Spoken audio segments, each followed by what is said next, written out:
والصلاة والسلام على رسول الله وعلى آله وصحبه أجمعين رب اشرح لي صدري ويسر لي أمري واحلل عقدة من لساني يفقهوا قولي.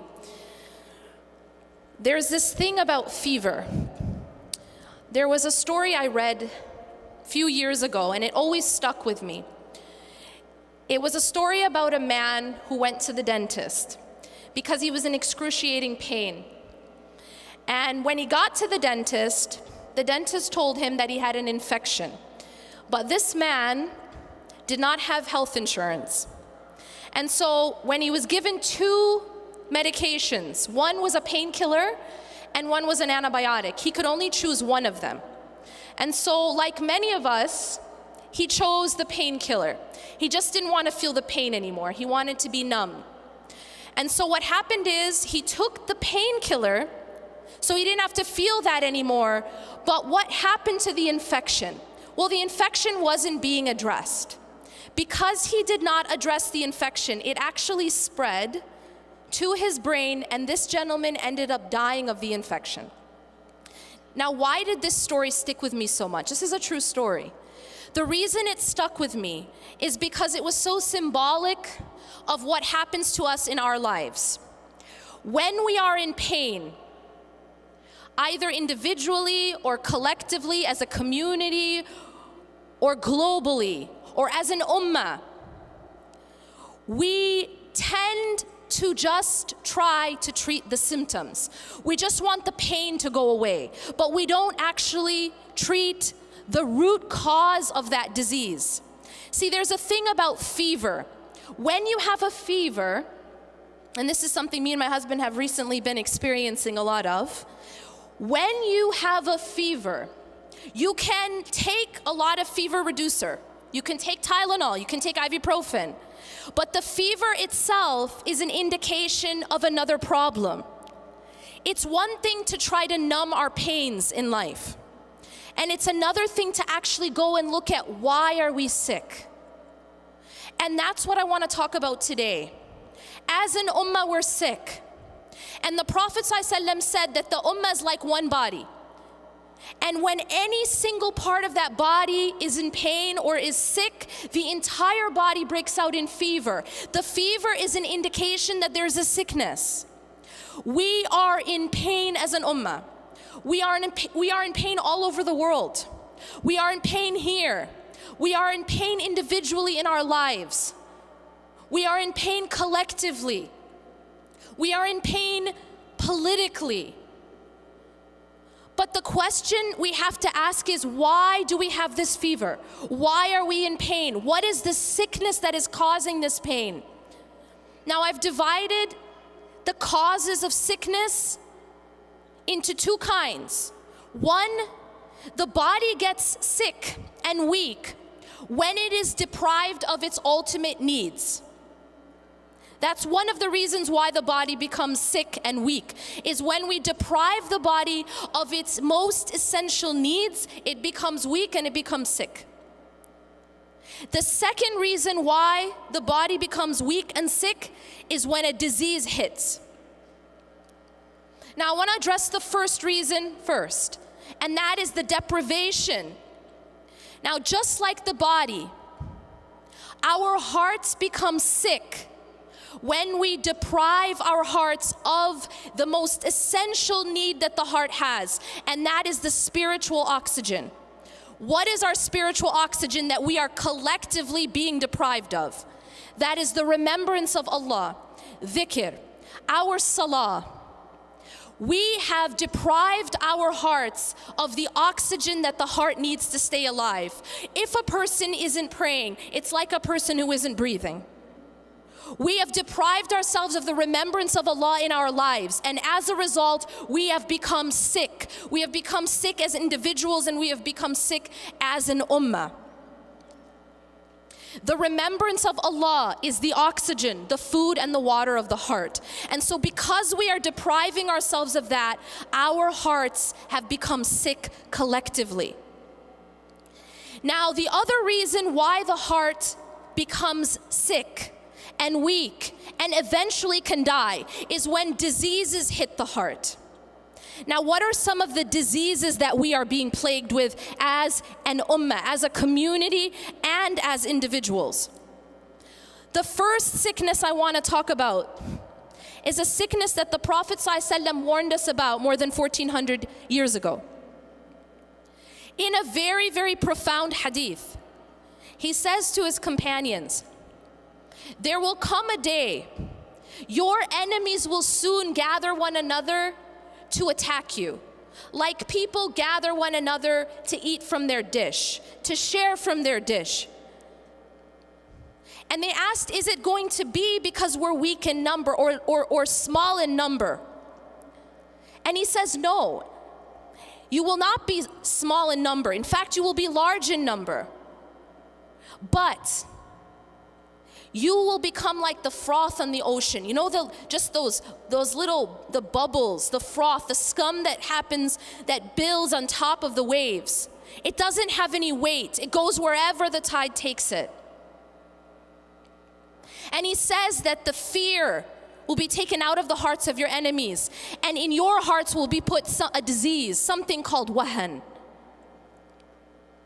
And they asked him, what is wahan? And he defined it as hubb ad-dunya wa karahiyatul maut.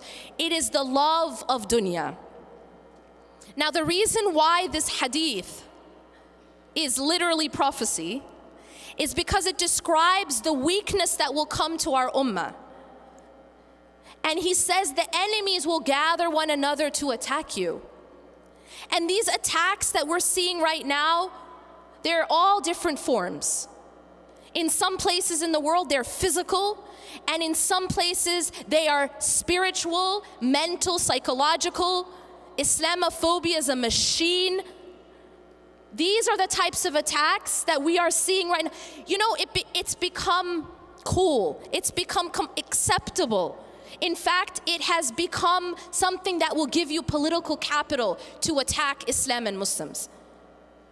It has become an acceptable social capital type of bigotry. The Prophet ﷺ diagnosed this issue. He said, "Hubb ad-dunya wa karahiyatul maut." The love of dunya is a disease that's going to make us politically weak. That's what this hadith is saying. It's a disease, but what kind of disease is it? It's a spiritual disease. What is hubb ad-dunya? The love of this life. What does it mean to love dunya? What does it mean to love dunya? Does it mean that we're not allowed to have nice things? Does it mean we're not allowed to have jobs and get married and have nice houses? Of course we can. In fact, there were many companions who were extremely wealthy. But the problem is that the dunya has taken over our hearts. Hubb ad-dunya becomes a disease when you don't own your stuff owns you. You don't own your money owns you. You don't own your status owns you. You don't own your power owns you. Allah subhanahu wa ta'ala tells us in the Quran, اعلموا أنما الحياة الدنيا لعب ولهو وزينة وتفاخر بينكم وتكاثر في الأموال والأولاد. Know that the life of this world is play, amusement. You know what's very interesting about this ayah? Is when you break down this ayah, from Surah Al-Hadid, you find that this ayah is a chronological timeline of our life in this world, of the things that matter most to us in this world. Because when we first come into this life, what's the most important thing to us as a child? It's play. If you want to get a present for a little child and you drop $1,000 on a Armani suit, they're really not going to care. But if you spend 50 cents on a rattle, they'll be happy. And this is because what matters most when you first come into this dunya is just, I want to play. لعب.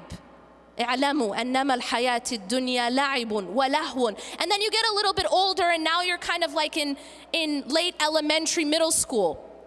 And now the most important thing to you, anyone who has people in that age, any children in that age group, What's their favorite thing to say? I'm bored.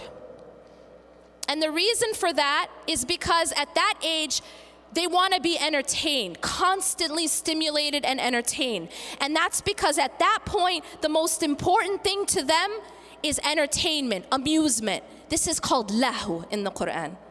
And Allah says after la'ib, He says lahu, la'ibun wa lahun wa zina. Then you get a little bit older. And what is hubb ad-dunya about when you're in high school? Well, pretty much it's about what you look like, what you're wearing. This is the time when people are so concerned about what they look like that this is when you see spikes in things like eating disorders, because what you look like becomes of utmost importance. And so here Allah says zina. Zina is adornment, looking good. لَعِبٌ وَلَهْوٌ وَزِينَةٌ وَتَفَاخُرٌ بَيْنَكُمْ. Now you get a little bit older. And now it's not so much about your rattles and your video games or even your brand names. Now it's about proving yourself. Now it's about how do I stack up next to someone else? What medical school are you getting into?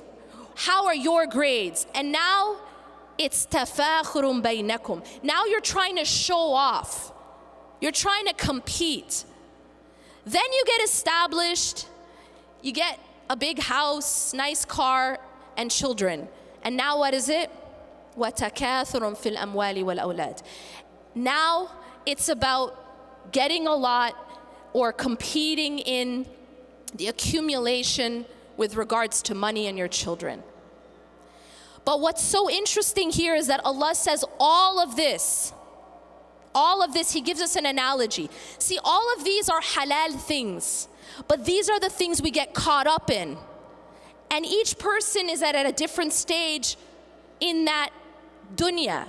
But all of it, كَمَثَلِ غَيْثٍ أَعْجَبَ الْكُفَّارَ نَبَاتُهُ ثُمَّ يَهِيجُ فَتَرَاهُ مُصْفَرًّا. All of this stuff that we get so caught up in, it's like a heavy rain that makes the farmer super excited for a while. Because what happens, it brings vegetation. But then what happens to that vegetation? These things that we chase, what happens to it? It starts to crumble, becomes dry and yellow, and then it just becomes nothing. Allah subhanahu wa ta'ala is teaching us that the life of this world isn't meant to be chased. It isn't meant to be loved in that way. And when you take hubb ad-dunya and you fill your heart with it, it actually causes all types of other spiritual diseases. The second disease, which also actually comes out of hubb ad-dunya, is the disease of envy. The disease of envy is destroying our body as an ummah. And now we have social media, right? So that we can really express this disease. And the reason why we have the disease of envy is because we have lost focus of what matters most. And so our competitions and our comparisons are all about dunya. What does that person look like? What is that person wearing? What kind of car do they have? What kind of house do they have? And so our comparisons are all dunya, dunya, dunya. We've lost sight of what actually matters. And what is the cure for these diseases? Well, the first disease of hubb ad-dunya. The disease of hubb ad-dunya is to refocus on the final home. I mentioned this earlier. Every single one of us are moving. And anyone who's ever moved before knows that in order to move, you have to furnish the home you're moving to. You have to prepare it. Every single person is moving into their grave. And that's without a shadow of a doubt.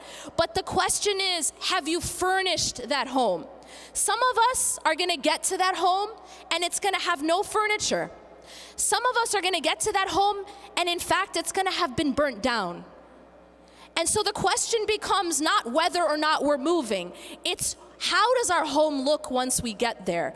And so the cure to hubb ad-dunya is what Allah subhanahu wa ta'ala says, يَا أَيُّهَا الَّذِينَ آمَنُوا اتَّقُوا اللَّهَ وَلْتَنْظُرْ نَفْسٌ مَا قَدَّمَتْ لِغَدٍ وَاتَّقُوا اللَّهَ. O you who have believed, have taqwa of Allah, be conscious of Allah, and let everyone know, let everyone be aware of what they're putting forth for tomorrow. Plan for that home because you're going there. The question